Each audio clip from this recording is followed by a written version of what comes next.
Yo, what's going on, people? Welcome back to the channel. Welcome back to Saeed TV. We are live for the Straightjacket podcast 249. We're one away from 250, which would be a crazy, crazy milestone on the channel. But Nuruddin, how are you? Because I'm not really feeling well, both on the pitch and off the pitch. You know what I mean? That rain has killed me off, Nuruddin. I've got a flu now. I've actually got a flu because of that rain. Are you the same? Yeah, I've got a flu. I'm absolutely worse for wear. So please, you get me. Send your prayers in for me. You get me, and wish me well because, like I said, that rain after the game killed me off. But yeah, other than that, Nuruddin, how's your day? It's How's called, your week going? What are you saying, bro? it's called adding insult to injury. That's Yeah, what's happened to us. basically. It's adding insult to injury and more, and then the insult turns into injury because we're both quirky now. My glands are swollen, all of that. I couldn't sleep properly last night. It is what it Yeah. is. But Comedy FC, Here here we we go. go. Here we go. The question is always with a straight jacket: are we gonna laugh or are we gonna cry? Are we gonna Yeah. laugh or cry? We have to You know laugh. what's story We have to today? laugh, Saeed. Oh, Crying is good. I cried. I cried on the way cycle back when I'm getting battered by the rain. And these yeah. drivers, crazy How do you do that, drivers. by the way? How did you actually cycle through that rain? Like generally, that's dangerous, man. Lordin, you have to be careful, man. We want you we want you safe for well, Lordin. Don't die for Man United, mate. I'm telling you, it's crazy. I'm So, but telling you, listen, I cannot. Listen, I've already, last time I crashed in it, you saw the bruises on the way to the yeah, Champions League, yeah, was it? I seen that. It's a year ago now. You They're know on the what? way. Remember back in the day when we used to be in the Champions League, people? Ronaldo, at least that Yeah, night, Ronaldo saved me against Atlanta that night, at least. yeah. So my Oh, bruises, you bloody know hell, what I man, mean? Me coming off the bike, my bruises, it was all worth it at crazy. least, you know what I mean? A big injury. If that means Manchester United win, if I'm getting a couple of cuts here and there, I'll take it. I'll bleed for this club. I will bleed to get this club where it needs to be. But yeah, the weather's a bit depressing. Scholes is not well. Scholes is not well, people. Yeah. So I had to just look after him today, and I just let him out now. And yeah, but that's what I'm saying. Nobody's well. It's depressing. Weather shit. You know what's mad Manchester today? United I've got a shit. funny And story. you know what? If I he was in gets the smashed gym. tomorrow, I don't know what's going to happen. Please, man, don't even do that to me, man. Don't even do that to me. You know what's kind of crazy today? I was in the gym today, yeah, and then I was on the cardio machine, yeah, and then I was minding my own business, and then two lads next to me, two older kind of lads, yeah, they went, "How's United doing? You getting relegated?" I'm not even kidding you, man. He goes, "Are you getting relegated?" And I went, "Who are you? City fans?" Yeah, I kind of known that. And bro, they had a bit of banter, yeah, but then it got to like stick through it. You know, we They're had the feeling bad sorry times as for you. well. They were actually feeling sorry for me. They were like, "We've been through Gillingham away. You know, what have you been through?" You know what I mean? And they were actually kind of like, you know what, like saying, "Yeah, you lot are a mess, man." But they were talking about Main Road back in the day. That was what real misery was. But I said, you know what? City fans have never felt like we have though when you deep it. Because when they were shit, yeah, they didn't really care about being shit. They were like, you know what? We support the club through thick and thin. And don't get me wrong, we are still doing that. But this feeling is depressing. Like when you actually deep it, like because United have spent a bit of money and have done a little bit. You know what? Because of the incompetence of the board and the way it's kind of gone, it will be forever shit. You know what I mean? Until they go. But at least with them, they were shit because they were just Man City at that time and they never really had any kind of hope. Whereas with us, we have the money, but we have shit owners. So that was my It's kind of crazy. story today. It's Yeah. crazy when Liverpool fans start feeling sorry for us. These are like nearest and dearest rivals. Like Yeah. when they start feeling sorry for us.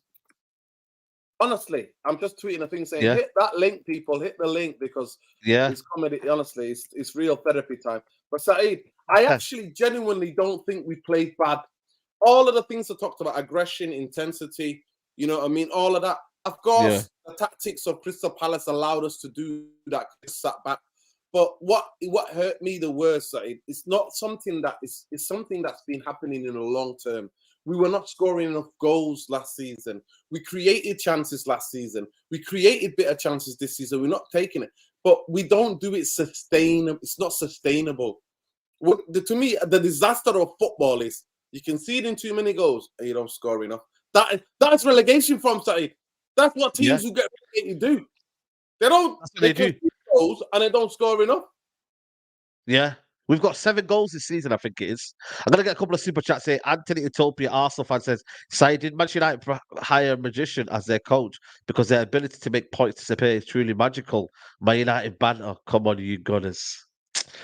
HK Music says, United fans question Ten Hag should be questioning the shit players. They all need to leave. Rashford, Bruno, Shaw, Lindelof, McTominay, Maguire, Arwa, Bissaka, Dalot, Martial, all need to go. You know the title of the video, Nurin? Big up to everybody who's there. Aaron should be joining us soon. Big up to Aaron. You know, because a lot of people are coming up to me, Nurin. They're saying to me, Saeed, why are you so protective over the manager? It's the manager's fault. It's, he needs to be gone. He needs to go. And listen, this is why this podcast is here today. People are saying, Saeed, you're having blind faith in Ten Hag. Get him out. And I don't know if you watched my calling show, there was a lot of Jose Mourinho. You would have absolutely gone, you would have lost it. There was a lot of calls for Jose Mourinho back. There was a lot of calls for Conte back. And people, I'm not lying, because there was people saying it yesterday, and fair play, they've got their own opinion.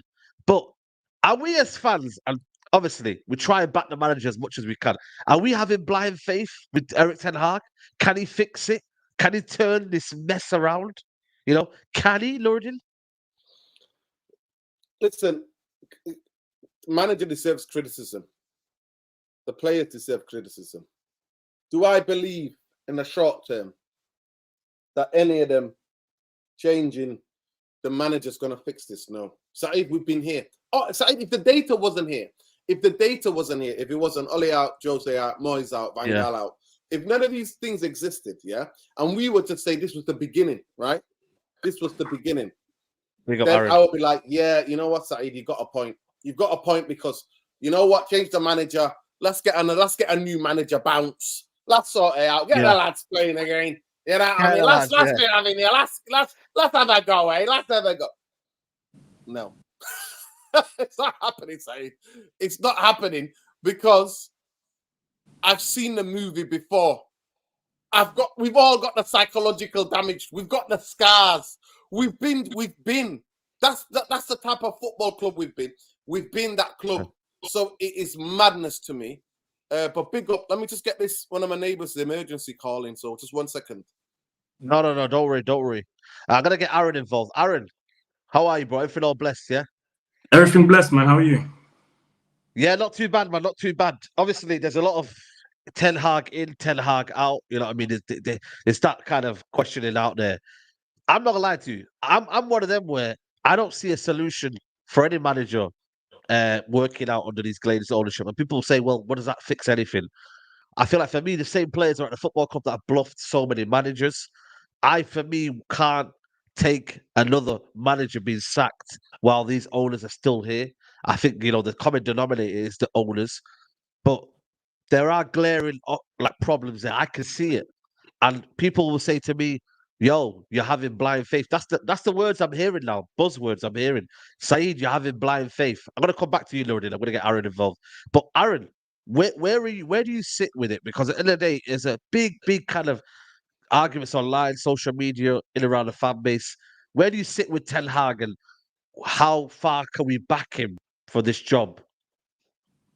That's a very hard question. But you know what? I still believe in him, man. I still believe that he can turn this around. I still believe he's the right man. But I think he needs help. That's what I think. I think he needs help, especially with his talent ID, the players that he wants to bring in. You look at the places where he worked before, he had help. At Utrecht, he had help. At Ajax, he had help. That's the same thing he needs. And I was very surprised. Remember when Rangnick suddenly left? I think we were all like, yo, what's going on here? And I believe if Rangnick stayed, we could have had some quality players coming in. So I think Ten Hag needs help, bro. I think he needs massive help. But I still believe he's the right man. I still believe he's the right man. It's just that, right now, it's a bit of a sticky situation, and I don't think he's ever had to go through what he's going through right now in terms of off-the-field issues and this player's got this going on and this player's got this going on. In terms of the standoff with Sancho, it's not the first time he's been through this. I think for those who remember him at his time, during his time at Ajax, he had a similar situation with a player called Amin Younes, if you guys remember. For those who remember in the comments, Amin Younes, there was a game that they played. He asked him to warm up and Younes was like, nah, I'm not doing it. So from then, you knew what time it was. And I think in January he got sold or something, or in the summer the following year. So, yeah, it's not the first time that he's had the whole standoff situation with a player. But I think he needs help in terms of bringing players in, because if we give this guy another transfer window, bro, I fear that he's going to bring more players in that we're going to look at and say, what is this meant to be? So, yeah. But I still believe in him, man. I'm still behind him. Yeah. I still believe. Aaron still believes. I still believe, Nodin. I still believe. We believe. It's about the belief, people. Do you have what it takes? Do you have to believe? Straightjacket army. Do you have to believe? Are we having it? Smash that like on the video. So I say it simply. Aaron said he needs help. Now, we don't operate like other. And Aaron just broke it down bit by bit. He said, Ajax and Younes did the madness that he did, and by January he was gone. You know what? Manchester United are not a normal football club. We don't operate like a normal, typical football club. We're run by clowns, and then we're run by people who are like standing guard. Murta and Arnold like standing guard protecting their Glazers. That's what they do. They're not that they're qualified to do this job, that they've got things that they mean. They're not doing their jobs anyway. Glazeronomics does not allow them to do their job. So at the end of the day, I don't want another manager sacked, because I know nothing's going to change. Fundamentally, nothing changes, right? Managers can't take full control. Look how many players he wanted. He wanted 3 different centre halves. He wanted Maguire out, Sancho out. He wanted Scott McTominay out. He wanted Rabiot. He wanted Pavard. I don't rate Pavard, but he wanted Pavard. Me and Aaron spoke about it. Aaron's like, you know what, I rate him. And I'm like, I just always think he's a bit too passive. Kim Min-jae. He wanted Harry Kane. No. He wanted Gakpo. No. How many players has he been denied? So this idea, Aaron, when you look at even his recruitment, you're like, well, he asked for these players, and then they got him workhorse instead of Gakpo. And then he wanted, João Felix. They were like, no, and then they were like, you got no option but other than to go for workhorse. It's not like he was like, oh yeah, give me workhorse, first choice. No. Workhorse was the 3rd choice. So at the end of the day, I look at it and I think there's most clubs that have a football structure and have a ownership that literally is there to help the players and to help the manager, mainly the manager, to help the coaching staff and the manager. We don't have either. So every time it's the manager's fault. No, it's not all the manager's fault. It was bloody leaking at OT. It was leaking. Oh, yeah. Right? So I think the biggest thing for me is, that's a big line between that and saying Ten Hag deserves criticism. Yes, he does. Yeah. Ten Hag deserves all of the criticism coming his way. But the idea that you want to get rid of another manager, then set us back another 2 years, and then and then that manager will come in and go, oh, yeah, I can't play football with these players. And then you got the call. Manchester United fans are in such a spin, Sati, because they've been hit for a 6. Literally, you know when you go to cricket and you get hit for 6 and the ball's in the air? 6. Right? American, it might be baseball. You get lit, right? Manchester United fans still traveling like the cricket ball or baseball being whacked or around us being whacked because we're still traveling. We're going through the motion when we're going in the air. And that's why they can call you up yesterday and tell you about get Conte or get Jose. You know what's bad, yeah? I have to laugh. You know what's bad? I have to laugh. Like, they're going to come and fix it. Jose was here, couldn't fix anything. Made me lose my hair. I lost my hair because of him, right? Conte, I told you about Conte. I told you about Conte. He's Jose 2.0 goes to Spurs. My guy does a runner. He was supposed to be the manager, and then he's like, "Oh, I'm going home." They left. Come on. You know what's mad, yeah? And before, let me bring these super chats in as well. Eric Ten Hag picks who trains well, but refuses to drop players that play poorly. The cup lineup should have been started. We will discuss about them players. Fred been Fenerbahce's best player. The issue was United is we needed DOF. We gave Ralph a manager job. I wonder why we failed. We're giving him Ten Hag the DOF job, and I'm wondering why he is failing. Lol. I look at it like this, yeah. I think there's a lot for me to kind of moan about Ten Hag in terms of on the pitch issues. I think there's a lot of things that are going wrong right now. The tactics for me are not. I don't recognize the tactics. I don't recognize it. But for me, it's all about understanding where are you going to go next, and is that going to work? So any United fan that has a success plan, please tell me, will that work? Do you really have faith in that work? So when people say to me, yeah, are you having blind faith in Ten Hag? I probably am. I might even say I am, because at the end of the day, I don't see past Ten Hag. I don't see another manager surviving or doing well. Like people say Hansi Flick. I'm not sure if Hansi Flick comes into this environment if he enjoys the kind of structure of Manchester United. So as much as I'm saying I have blind faith in Ten Hag right now, but you can't tell me you don't have blind faith in De Zerbi, in Hansi Flick working under this ownership. You don't. You're just saying names for the sake of it. And that's why I'm like, Aaron, give me a plan after this manager. So they're saying Hansi Flick. Is Hansi Flick a guy who can work under the constraints of this ownership? You know him best. You know, would he work in this situation? He couldn't even do it at Bayern. No, he did. And he did well. To be fair, he did. He won the treble. He won the treble, bro. He did do it in Germany. No, he did well. But at the end, he didn't stay though, Aaron. He didn't stay, did he? He didn't stay there and go. He did, yeah. Okay, he didn't stay because he didn't stay because him and the hierarchy at Bayern Munich was just exactly. Because that's the point. Because the way Bayern operate, people obviously managers will get their target. There's always one or two primary targets that you can get. If you go to Bayern Munich as a manager and you tell them, I want this player, they'll most likely do everything they can to give you that player. Like now, Tuchel came in March, and in the summer he was like, I want Harry Kane. They gave him Kane. So you always have one or two players that you do get. However, because of all the other quality players that they have on the bench and on the pitch, they look at you and go, well, you've got enough to work there, mate. So don't be asking us for no number 6. Don't be asking us for Palhinha. Yeah. You've got enough players there to do your job. So do your job, please. So, and I think that's what Hansi Flick struggled with. And I think he will struggle at United because... One second. No, just stop you there. Listen, go from there to the Glazers. You're talking about, please give the context. You're talking about Bayern Munich hierarchy, who are all footballers, who are legends of the football club, who know football inside out. Yeah, that's true. Yeah, exactly. I see them all there, by the way. I see them all there. You know, under the away section, I see them all there.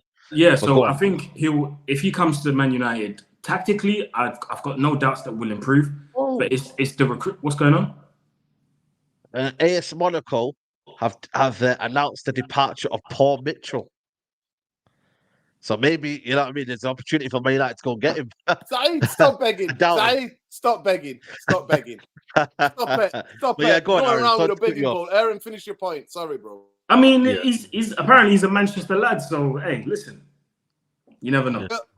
Old Deliedge or Failsworth. I think it's Failworth. That's where he's from. Yeah. Oh, is he? Okay.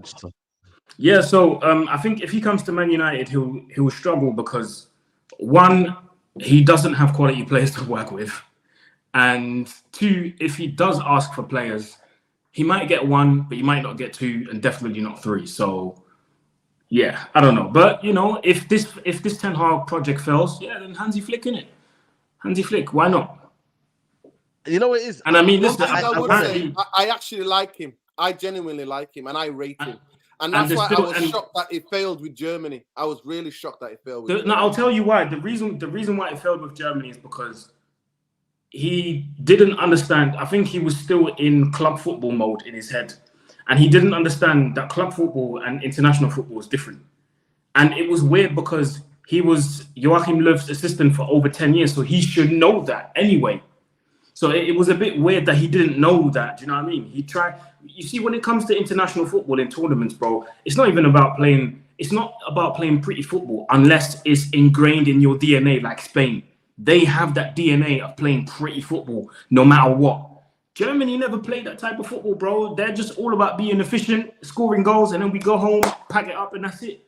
Do you know what I mean? That's all they're about. And I think the mistake that Flick made is that he tried to make Germany a pretty footballing nation. You know, passes and possession, and bro, it worked for a number of years, but at some point you got to go back to the Germany of old, efficiency. That's what we need. So I think if he comes to, that's a big if, because by the way, listen. By the way, Aaron is talking passionately. You can tell in here. Because that's his country. Don't you know, put some respect on Aaron. That's his country. Efficiency. But you know, I think if I'm not Ten Hag out, I think Ten Hag should get until the end of the season. Then we assess what our season's been like. And if then the decision is made that, you know, he has to go, then all right, cool, fair enough. But then you bring someone else in, like a Hansi Flick, for example, that could possibly do. But I think if a Hansi Flick comes in at Man United, I think he'll request to bring one of his guys, a sporting director, whether I don't know who it is, but he's definitely going to request someone to come in with him, so they can make decisions as to who comes in and who goes out. But again, it all depends on what type of owners we're going to have by that time. Is it still going to be the Glazers? If it's the Qataris, I can see Ralph coming back. You know what it is? I fully. I think, you know, if there's a succession plan and there's an actual plan, then I get it.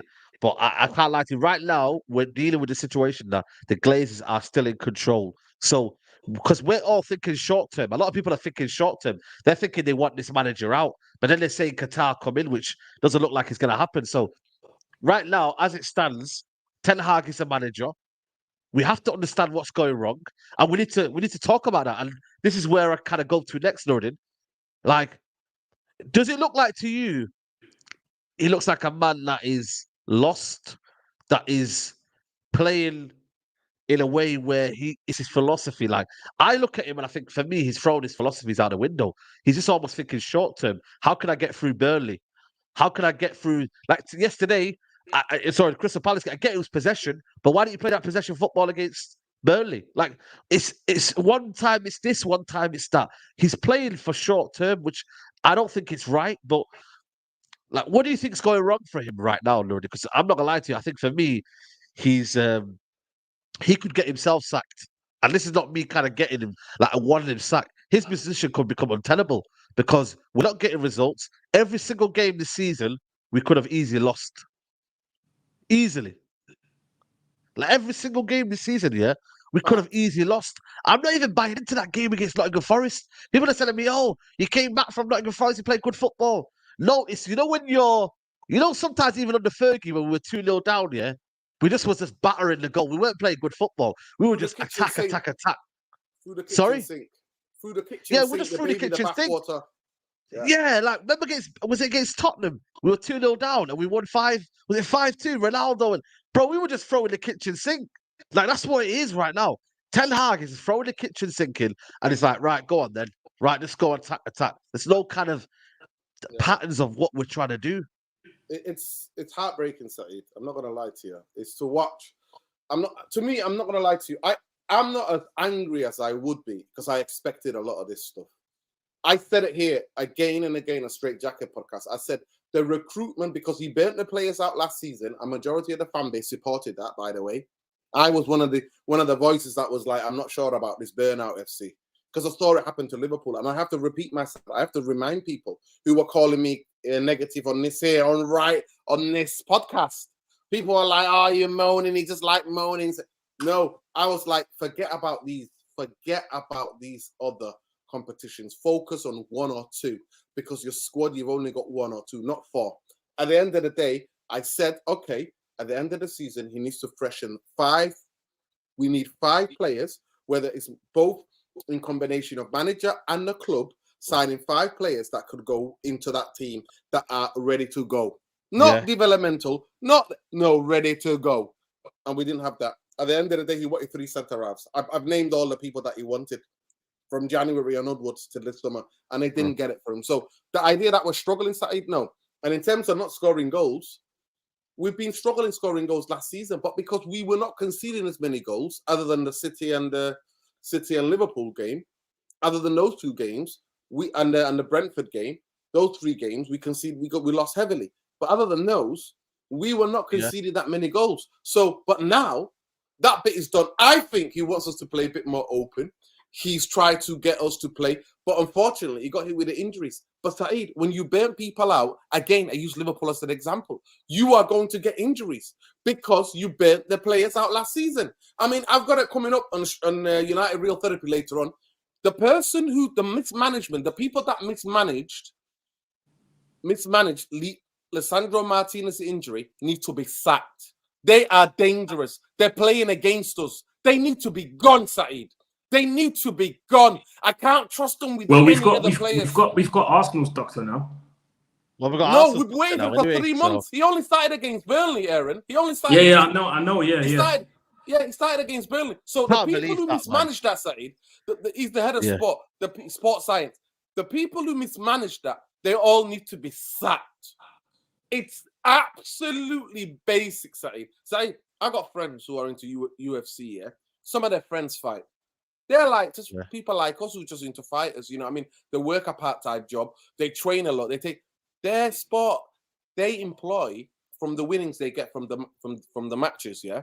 In UFC, even in the amateur to pro level, yeah? The beginning of pro level. They employ sports science guys. And Saeed, they've got better sports science guys with injury and rehab, nutrition and all than Manchester United do. That is a disgrace. So do you know how the roof is leaking? Do you know how the women's team is not Russo left free, Mary Epps wanted to get off? Every department of this football club is failing. So this is what I'm saying to you. Those of you who are Ten Hag out, you need to smell. I can't tell you enough. The evidence is out there, but because the way that the propaganda machine works, it's dangled in front of you. Manager change. I'll fix it. We'll get a new one in and we'll just go again. You know what I mean, mate? We'll just get another pint while you're there. Get him out, man. Get him. It's absolute disgraceful. Repeat, rinse, repeat, rinse, repeat. Saeed, I'm sorry to say. The biggest thing insanity is, Einstein says, is the definition of insanity, doing the same thing, expecting a different result. The football structure's not changed. There is not all of the departments, what's going on inside that football club. All of it is toxic. All of it is mismanaged. And then you see things like Leacher happen. You see things like Pogba happen. Do you remember Pogba? Was injured. Got played in the game. Then was out for how many months? Then got another injury, went to that game. Me and Harry were chatting outside the stadium. We went to that game. It was Rochdale. Yeah, he got injured against Arsenal. They were like, oh, he's fit. And Saeed, so even the basics of those things. So explain to me, Saeed, how can a manager manage? How can a manager really manage? Like, how can you manage? You got majority of your left back, and then they go and sign Reglio. A guy that's made with his injury record as well. He made 12 appearances in all competition last season for Atletico Madrid. In a whole season, Saeed, he made 2 starts for Atletico Madrid, but they want to bring him and then send Alvaro Fernandez out there. Do I genuinely believe, Saeed, that it's Ten Hag who wanted to get rid of Alvaro Fernandez? Do I genuinely believe it was Ten Hag that wanted to get rid of Ghana? I genuinely don't believe these things, Saeed. I don't. You know what's mad? Yeah. And you know what? And if it is him making these decisions, then he's going to get, by him doing those decisions, Saeed, he's going to get himself sacked. So all you Ten Hag lot, time is a humbler. Time will humble him. And the Glazers, as soon as he works out mathematically, it's impossible for him to finish in the Champions League. They will do what they always do. Sack him. Yeah. You know what's mad, though? I think for me, obviously, don't get me wrong. You know what I mean? There's situations where people be saying, oh, you know what, man? But the you know, you can't be shouting, this is the Glazers and whatnot, when you have to be beating teams like, you know, Crystal Palace at home. You know what? Let me ask you a question, Aaron. Yeah, like What were the problems that you've seen in that game against Palace that you just thought epitomized what was going wrong, like for Man United? Like, what was the kind of key kind of thing that you thought was going wrong? Was it the fact that management of the game? We will talk about Rashford as well. People lack of form, but what do you think was what was wrong? Like that kind of just felt, yeah, it's long for him, bro. You know that game, the Palace game, and I watched your match reaction, and Nudin said actually something that I said in my match reaction after I filmed it, and I was like, "Raw, Nudin's great minds think alike, bro. We could have played for another 45 minutes. We wouldn't have scored. We wouldn't have scored because up front we just looked toothless. We've got all this supposed attacking threat, but we can't create, we can't score goals, and we're not dangerous in front of goal. We're not clinical. Again, I keep saying it. I feel sorry. I feel so sorry for Højlund because now I feel so sorry for Højlund because we're not creating for him. I've been told, or we've been told, that we have this supposed best creator in Europe. He's created over 300 chances. And Højlund's been here for how many games now, and he's struggling to score. And now it's gone to the point where people even forgot about Højlund's footballing attributes, and we've reduced Højlund.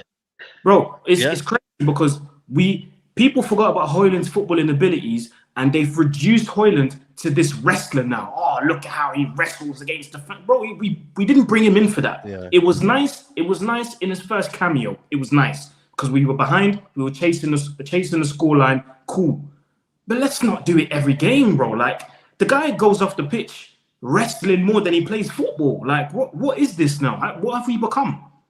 Do you know what I mean? I feel so sorry for the kid, man, because he was meant to come in. Sorry, Aaron, I have to laugh. You know what it was? True, though. He become a wrestler because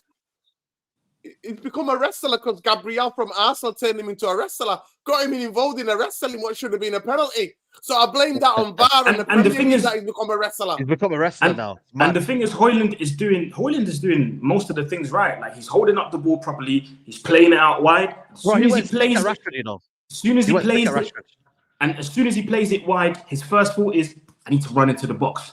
But then the other people are not on his wavelength, bro. Like they're not thinking, let me give it back to him because he actually made the effort to hold it up for me, play it to me. Yeah. So let me give it back to him. No, we've got selfish players that want to think about themselves and do their little cut in and shoot moment. Have that little cut in and shoot moment. That's the type of players we got. And I've seen a lot of people on Twitter defending Rashford, and defending his poor form. It's not poor form. It's just poor decision making. And I'm sorry, at the age of almost 26, he's turning 26 at the end of this month. There's nothing more to teach him because apparently he already knows it all. Do you know what I mean? So there's nothing more to teach him, unfortunately. And that's why, for me, I've accepted the fact that Rashford is a good player, but he's very limited. Very limited. Someone who doesn't want to learn. Because one thing in football, and it doesn't matter whether you play professional football, it doesn't matter whether you play at the highest level, and it doesn't matter whether you play at Sunday League level. 100%. One thing in football, and I think me, Saeed, and Nodin can all agree, one thing that will take you very far in football is the willingness to learn and to improve. That will take you very, very far. I don't care if you're the crappiest footballer on earth. If you're willing to put in 2 hours of sheer training, or if let's say you're bad at passing, if you put in 2 hours of passing every single day in training, I'm sure you will improve. Bro, 3 years ago, I showed speed, didn't even know how to kick a ball. Now he's playing at the flipping West London Stadium, bro, the West Ham Stadium, and he's actually all right. Why? Because he's willing to improve, bro. And that goes a long way, like I said. I look at Rashford 4 or 5 years ago, and I look at Rashford now. Has he improved on his left foot finishing? No. Has he improved on heading the ball? No. Has he improved on his positioning in the box? No. Has he improved on his movement off the ball? No. Has he improved even on his free kick taking? No. Has he improved on his finishing even with his stronger foot, right foot? No. So what are you doing? What are you learning? Yeah. You know, the only thing I would say about that, you listed and you made a fantastic point, Aaron. The only thing that I would say, actually, he's gone the other way in terms of even movement in the box. Actually, one of the most things that is hard to coach. He used to always be in the back post. Remember, he used to get goals coming in from out. And he wanted to fit. Now he doesn't even do that anymore. He doesn't do it anymore. He's actually gone worse. And last season, he proved that he can head the ball. But this season, it's just, when I look at him, I'm like, last season, in all competitions, 40, 41 goal involvement, 30 goals, 11 assists, right? Yeah. Fantastic return. But we knew from February onwards, everything dried up. Everything was drying up, and we were waiting for him. And then the way the team set up, and this, I blame this on Eric Ten Hag. So, Aaron, you've all played in teams, right? Yeah. Having fantastic players is one thing. Playing through them is very dangerous. Mm-hmm. You got 11 on the pitch. You got 10 outfield players. You can't play through just 2 players. You've got to play at least through 5 or 6 in the team. So when the other 5 or 4 are having a bad day, the other 6 will carry them through. That's what the whole thing in this game, football, is called team. But when you play through Bruno and Rashford, and they both, because you burn them out, they both have a woeful start to the season and they stink out the place. Other than a couple of moments here there, you know, like magic moments, like we saw against Burnley from Bruno, he offered nothing. The ball was, when I saw it, exactly. And what I said in the match reaction, go and check out Saeed's match reaction. I said there and then, I swear to you, I stopped looking at the guy out wide. Soon as the ball out wide, I was looking at our midfield and I was looking at the other wide guy and what we were doing. And everybody's like, I swear to God, it's like we're playing a game of musical. Like, you know, I don't know what that game is called, where you play the music, everybody run, and then you stop, and then everybody has to freeze. We play that game where everybody has to freeze on the spot. The ball goes out wide, everybody's like statues. I'm a statue. Are you a statue? Oh, you're a statue. And then I wouldn't mind watch the balls that were coming into the box. The Anderson and Zigay, the other defender. Both of them are getting to the ball first without anybody effing fucking challenging them. How can you get the ball out? Nobody challenging them. They have so many defenders inside the box. They're getting in each other's fucking way. How could that be? What's the point of getting the ball out wide where you're not challenging the defenders in the box? What are you doing? I swear I'm not lying to you. You might as well got the rest of our attack, Evan Hoyland, and said, pull up a chair, get in that fucking sofa, get a cup of tea, mate, have a watch. We'll wait for that cross to come in. Because it's just like defense versus attack.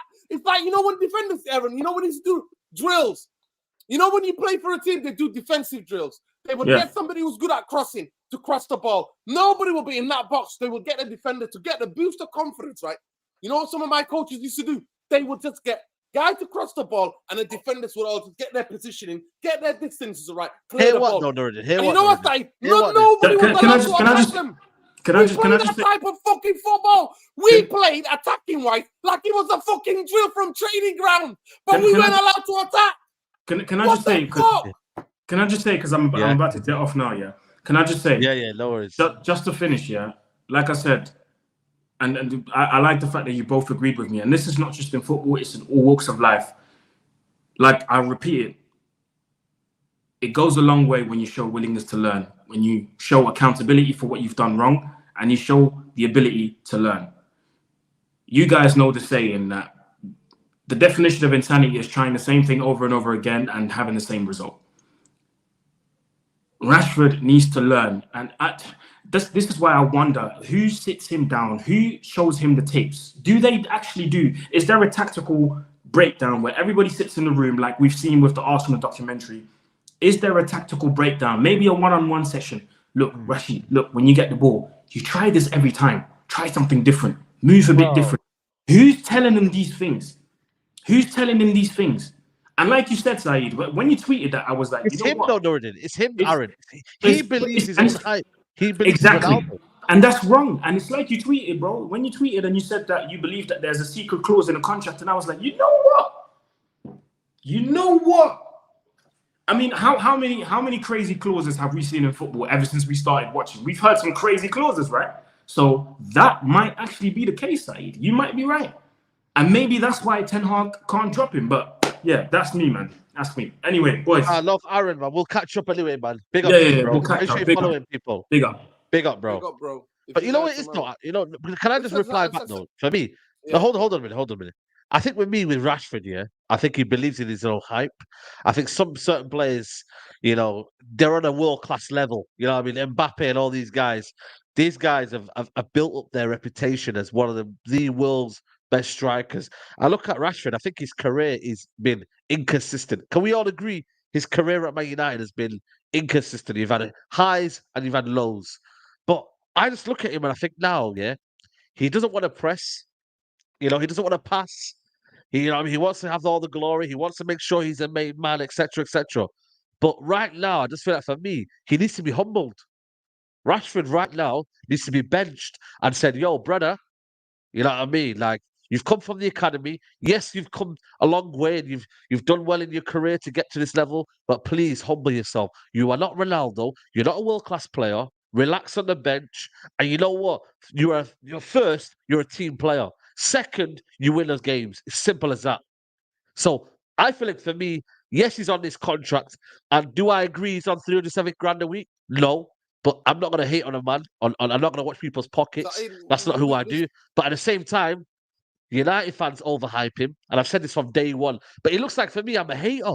I'm like, no, let's just not put him on a pedestal that he's a world-class player and that he's better than anyone else. No. Ten Hag needs to realize it's a team game. He's got this main character syndrome. You're not that guy. So please humble yourself. That's all it is. Saeed, I'm not going to lie to you. Bruno, you might be right, by the way. And we have seen some crazy clauses. So big up, shout out Aaron, by the way. Make sure you go and check him out. Check his TikTok and everything else out, yeah. Yeah. So you I might like be the right. video people as well. If you don't like the video, when we're fucking depressed, people. And we're here. Yeah, still depressed. My throat is gone, and I can't even. I'm trying to put some effort just to get the point across. Because what I saw was disturbing. What I saw was disturbing. And you know what? For once, man. I wasn't moaning about the aggression, the intensity. We were winning the ball back. Like it was disturbing to see basics of football. Footballers not doing the basics. You know what? It's best football. You know what it is? It's simple. Football. You know the biggest thing, the biggest myth in football is that it's complicated. It's not. Get the ball out wide. Make sure you get people in the ball attacking that ball. Make sure most defenders are there. But anyway, I'll go back to Bruno and Rashford. I actually think you can't divorce both of them. Both of them are the face of the football club, Saeed. They're the face of the football club. They are the face of the football club. They are. And I'm sorry to say, they are. They were the face of the football club because they were the two ones that he relied on last season the most. Bruno with his creativity, setting up chances, Rashford banging them in. So he burnt them both out. So the manager's in a catch-22. And you know how managers get sacked, Saeed? I've done the research. I've been there. I got the T-shirt. I won it. Once you start dropping the guys who are the face of the club, your days are numbered. Over. Unless you have guys who are good at them, who are going to have immediate impact, and you start winning games, then those two guys have to hold tight. You can't get sacked then. But if you drop them, and then the other people who come in don't do the job and don't get you wins, so what principle do you set then? But the thing is, Don, what principle? This is why for me he's done this too late. Then he's done this too late then because if he's done this right now, if you're doing this right now, then that means you've missed the trick. You should have implemented this at the start. When players are not playing well, you drop them. And I feel like for me, there was that game against 7-0 where we lost 7-0 against Liverpool. He didn't drop many of the players then. He said, you know what? I'm going to allow them to play the next game. Ideally, you're supposed to drop a lot of the players then that stunk the place out. But I think he took it on himself, saying, I got it wrong, and these players are here to stay, etc., etc. Big up to Killis, panel, ginger, lemon, and tea is great for the sore throat. Yeah, definitely. After this, I'll do that. But you know what? Yeah, I think for me, I think Ten Hag right now he's on safety mode. He's on, you know what I mean? He's on that situation where he's obviously fearing for his job. And right now, we might not get to see the best of Ten Hag. We might not. We might have peaked with Ten Hag. We never, no, it actually could be true. We could actually have peaked under Ten Hag. And that's crazy to say that. Because you say it's burnout. Yeah, go on. I actually don't believe that. What I believe, the conditions are not there for him to ever succeed, Saeed. I'm sorry to keep banging on about this. I'm sorry. You can't divorce what's going on at the football club from the manager. Manchester United do not help their managers. They actually play against them. You know that famous thing of that was captured on camera where Benzema is looking around going, "Do not pass to Vinicius Junior because he's playing against us." Manchester United have been doing that with the owners, especially in the past 10 years. They put bankers in charge who are playing against managers and players. And I come back to Rashford, Saeed. Rashford, what I agree with Aaron is spot on. After each game, Saeed, forget about the coaches pulling me in. I'm having my own analysis.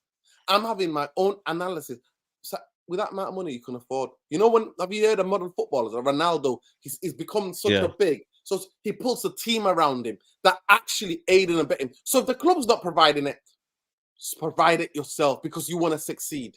I talked about the UFC guys that I know about.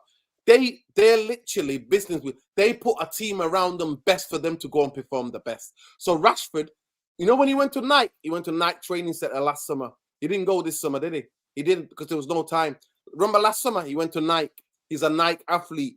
They did whatever they did. He looked focused. He looked sharp. He came back. At the end of the day, when I look at this, Manchester United, Erik ten Hag, Saeed, we try to find out why the reasons are. I've heard it in 4 different interviews after Manchester United got smashed.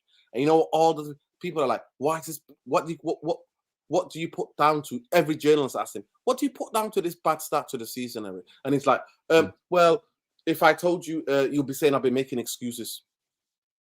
And one of them said, even the ownership. And then it's like, well, Saeed, the idea that you can divorce the football club from the owners and people who run things operationally, Saeed, the structurally, is to me, I don't know where you are, people. I swear, I would love to have your brains.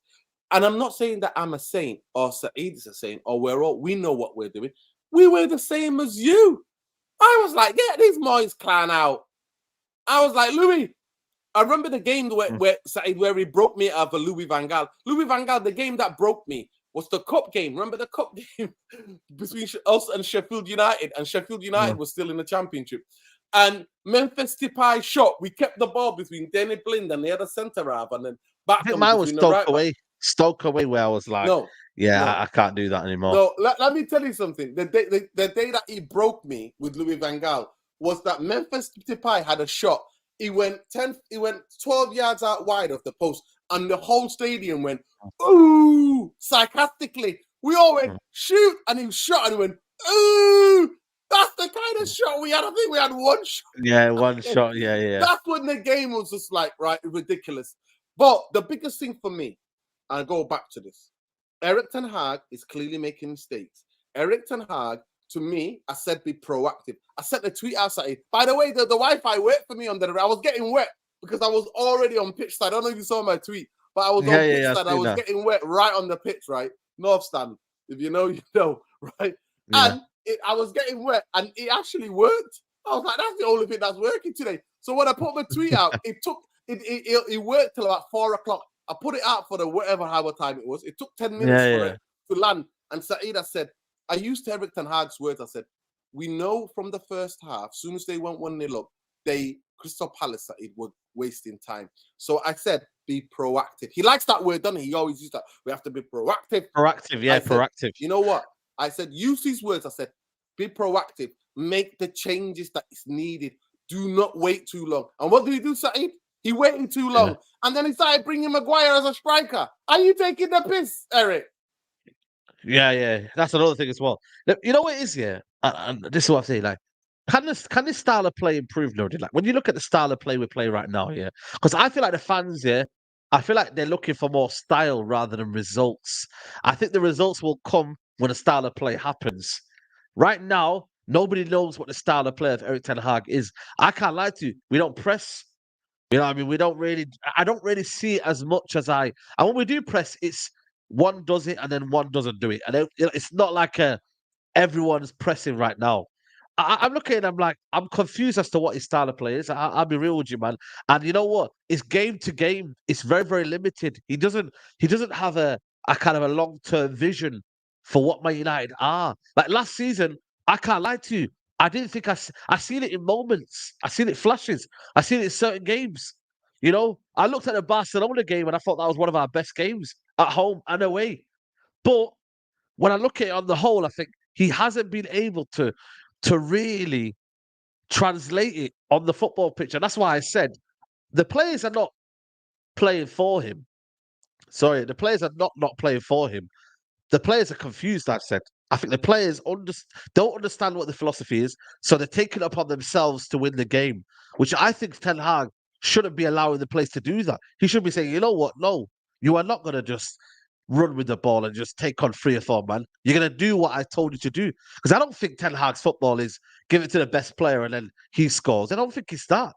So No. I feel like Ten Hag needs to go back to basics and say, right, you're going to do what I told you to do from the start. This is my philosophy. This is what I want to do. This is what I want to play like. And if you're not listening to me, then you are out of the team.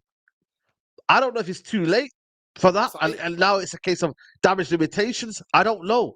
If it's that, then we are severely in trouble. Then if it's that, we are really. And he is on the cosh. Saeed, you add fatigue to that, overplaying them, overusing players, not being backed. You add all of that. Everything you said, I agree with. Everything I agreed with you said, right? Add the 2 vital things: players who are not physically fit and players who are mentally, emotionally fatigued. It's a disaster, Saeed. It's an absolute disaster class. That's what it is. It's disaster. It's a disaster. And the biggest thing is that this club have the patience to help this man to get through these tough times. Saeed, look, he came into the club. He wanted Frankie de Jong. Yeah. You know, with Frankie de Jong, we're going to play. He's going to carry the ball. We're going to keep the ball ticking. We're going to go attack. And when we get through how does your philosophy change, though? Saeed, how does your philosophy change, though, from that? Saeed, because you know why? Saeed, because there's no football structure to help a manager. I keep coming back to it. And then they said there's no money. Then we get whacked by Brentford and they panic. Scattergun. Okay, you wanted Anthony, did you? Yeah, well, 80 will pay for him. Let's get Anthony. Oh, Casemiro. Even though they will fit into your what you want to do, we'll get him. Because that's what it looks like, what we need. Yeah, who else? Saeed, that's what. Let me counteract that. So if say now he wanted De Jong, he didn't want Casemiro, but then surely if you're a man of principle, you say no to. And again, I'm not saying that you should say no to Casemiro because Casemiro, world-class player, it's very difficult to say no. But if you are a player who, like say Guardiola won't just buy anyone if it doesn't fit his system or his style. Like, he will try his best. He would. He would. Saeed, he would. But you know what? He's allowed to make mistakes. Guardiola's allowed to make mistakes. Klopp is allowed to make mistakes. Players because that is not exact science. And you know what they do? What the clubs do? They get rid of those players. You remember how many players that the sporting directors of City and Pep bought, and then they weren't good enough. They were like, see you later. They get rid of them. They sell them and get money for them. They get money from youth players that never played a minute for City. Yeah, Look at the difference of the type of football clubs that he. No, but I understand that. But it kind of like, I'm just looking back at it, and maybe people will call it revisionism, but I feel like if Casemiro didn't come and he brought his actual like-for-like profile, would people be like, you know what? I can see what he's doing. But because he bought Casemiro, and I'm not saying I didn't want Casemiro, all I'm trying to look at in terms of his actual standpoint in the team, you don't know what he's doing. 1 minute he's getting Anthony, and he's saying we're playing possession-based football, but we're not doing that. You know, like Anthony, what has been the purpose of Anthony? What, you know, I look at certain, like Mount, yeah, he's similar to Bruno. What happens now when Casemiro and Amrabat are fit? Who does he play in midfield? Does he just shoehorn Mount on the right-hand side? Saeed, does he shoehorn Bruno? No, Saeed, but this is the point. I don't get it, though. It don't make sense. Saeed, this is my point. Saeed, I'm sorry, but you fall into He's abandoned his vision. This is spot on. No, he has abandoned his vision. Saeed, I understand. Listen, I understand because the club's not there to help his vision. That's what the point. My biggest point is that managers but he's can't not have helping a vision. his vision. No, he's Saeed, not helping his own vision. Saeed, because he's caught on a trap. Remember when the first day he came in and they said to him, he said, "Yeah, I went to speak to Louis van Gaal about Manchester United, but I am my own man. I can make my own decisions." Well, you know what? Guess what? Wake up, Erik ten Hag, because now you've got the same problems that every manager at Manchester United had, and you're caught in a 22. You're caught because you thought you were going to come and fix this, and you think you're bigger and badder than the Glazers and more clever than the Glazers, and they've give you 2 Muppets, Richard Arnold and Murta, and both of them can't do nothing without Joe Glazer say so. So they're just there. You know what they are? They're stools. They're props. Yeah. That's what they are. So the idea, Saeed, 100% I agree. He came out again. I posted it on Twitter. I showed it on the Managerial therapy. He said, I have to adapt to the players. Manager can only adapt to the players. And Saeed, we realized that after the players got fatigued, what did he do? He went for results. He tightened us up at the back. He tightened us up for the back. You know what this feels like to me, Saeed? Do you remember Ollie before he got the sack? A couple of months before, when Ollie told McKenna and this guys, listen, we're going to play attractive football. I'm not playing counter-attacking football anymore. And guess what happened? Yeah, we were getting slaughtered right, left, and center. This is what it feels like to me. And you know what? In the interviews, Eric Ten Hag comes out and says the players are not listening. They're not listening. They're not listening. They're not doing this. And then I'm like, wow. To me, I'm not going to lie to you, Saeed, I look for indicators that expose this football club for what they are. The Lisandro Martinez thing, it doesn't happen at any other club, Saeed. No, don't get me wrong. Players will have an injury, Saeed. And a reoccurrence of that injury happens all of the time, right? But not like this. Playing poor as well, man. Lindelof's a waste of space, man. Have you seen a player, by the way, Lindelof, in terms of passing the ball forward? I've never seen a guy who just passes sideways, like genuinely. And it's going to hurt us, you know, because progressing the ball is difficult enough when you got Varane here, who isn't the greatest in terms of, you know, what Lisandro does. But for me, he's one of our best defenders, by the way. And I think 100%. He's excellent so far this season. He's been for me, him and Wan-Bissaka before he got injured. Yeah, I know. That's why I'm hoping, I'm praying that he don't get injured, because if we lose Varane, we are truly effed, mate. But I look back on, I think, the fact that we haven't got, you know, Lisandro Martinez in, and I get it's not on form, but even now, the philosophy of what we're trying to do now changes. How can he be on form? He was playing with painkillers. How can he be on form? Well, there you go. And the point what I wanted to make quickly before I got sidetracked, ADHD brain people, is the fact that, Saeed, you think by having players who play in the same position, you know what, you know, big football clubs do?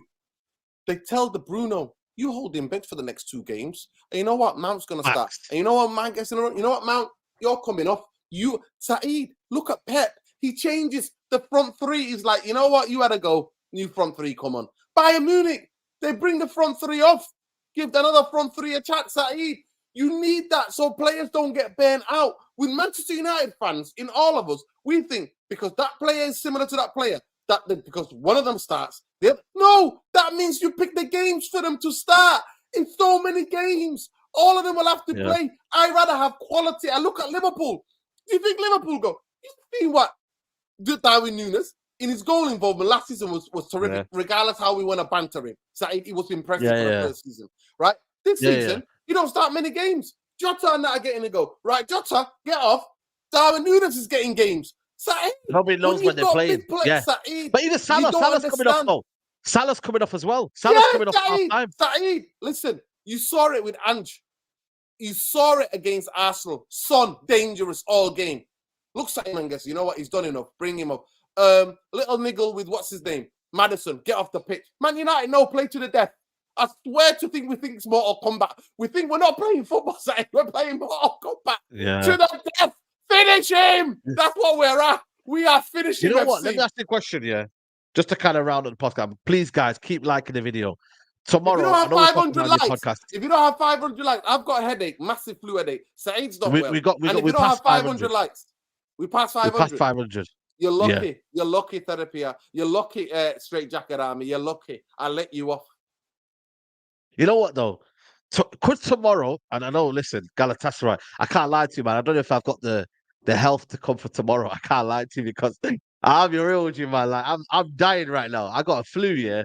But if we lose tomorrow, bro, that's 6.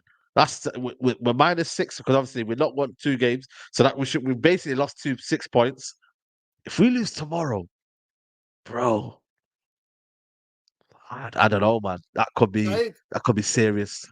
You know what, Saeed? I'm not gonna lie to you. If we lose tomorrow, on one hand, I'll be devastated and be sad. On the other hand, I'll be like, what do you need to avoid Europa League? No. Because United, Saeed, I'm not having United dropping to Europa League. Get this out of your head. I can't take it. My mental health cannot accept Man United. No, but what I'm trying to tell you, Saeed, I'm telling you now, Straightjacket Army. I can't do. I can't hear. Tomorrow I'm gonna be there. I'm gonna hear the champion. You know, the hairs on the back of my neck's gonna stand up. I'm gonna remember Giggsy against Juventus. I'm gonna remember little Ginger Skulls coming on. You know what? Going past, dropping the Juventus goalkeeper. I'm gonna see Zidane free kick. But No, what I was trying to say to you, Nuruddin. No, hold on, Nuruddin. What I was trying to say to you is that I think these players will do enough to finish Europa League. They will say we have to salvage something. Listen, forget that. We shouldn't be having that mentality. But tomorrow is must win. Tomorrow, that's the reality, this crowd is on edge. We but have to win. That's the real thing that could happen, Saeed. It could happen. It's real. I just don't want. Zaha. I don't know about you. I can't do Europa League. I'm sorry. Zaha against Lindelof. Zaha against Dallo. You know what I mean? Yo. Amrabat versus Tete.